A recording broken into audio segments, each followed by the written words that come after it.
कधी आई बाबा, कधी पती, तर कधी मुलामध्ये. हाय हॅलो नमस्कार, माझे नाव कल्याणी. स्वागत आहे तुमचं माझ्या कल्याणी ब्लॉग्स ह्या चॅनेलमध्ये. आज आहे 8 मार्च, तर जागतिक महिला दिनाच्या सर्वांना हार्दिक शुभेच्छा. कधी मुलगी, कधी बहीण, तर कधी पत्नी, तर कधी आई, अशा अनेक भूमिका स्त्री निभावते. ह्या सगळ्या भूमिका निभवत असताना ती मात्र कधी कधी स्वतःला विसरून जाते. कधी आत्या, कधी मामा, कधी काका, असे अनेक नाते ती कमवते. या सगळ्या नात्याच्या जाळ्यामध्ये कधी स्त्री मात्र स्वतःला हरवते.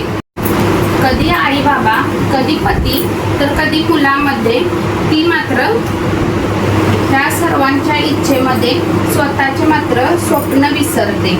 कधी मुलगी, कधी आई, कधी बहीण, या सर्व भूमिका स्त्री निभावते. या भूमिका निभवत असताना स्त्री मात्र स्वतःला गमावते. भारतामध्ये आजही ना स्त्रीला स्वतःचा निर्णय घेणे सोपे नाही. काही करण्या अगोदर तिला विचार करावा लागतो की सासरचे काय म्हणतील, घरचे काय म्हणतील, नातेवाईक काय म्हणतील, समाज काय विचार करेल. कधी तिच्या मनात खूप इच्छा असतात की काहीतरी वेगळं करावं, स्वतःसाठी जगावं, जगासमोर नवीन अस्तित्व निर्माण करावं. पण पुन्हा प्रश्न उभा राहतो की लोक काय म्हणतील. म्हणूनच स्त्री स्वतःला बऱ्याचदा मागे ठेवते. घराला, नात्याला, समाजाला प्राधान्य देते.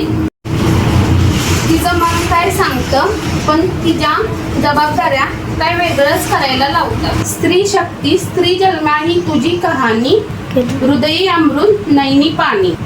हे झाले जुन्या काळातील विचार. आधुनिक स्त्री रडणारी वा घाबरणारी नाही. आपल्या शक्तीने ती समानतेच्याही पुढे गेली आहे. And YouTube family, thank you so much. परत एकदा तुम्हाला हॅपी वुमन्स डे. जाता जाता व्हिडिओ आवडल्यास व्हिडिओला लाईक, कमेंट आणि चॅनेलला सबस्क्राईब करायला विसरू नका.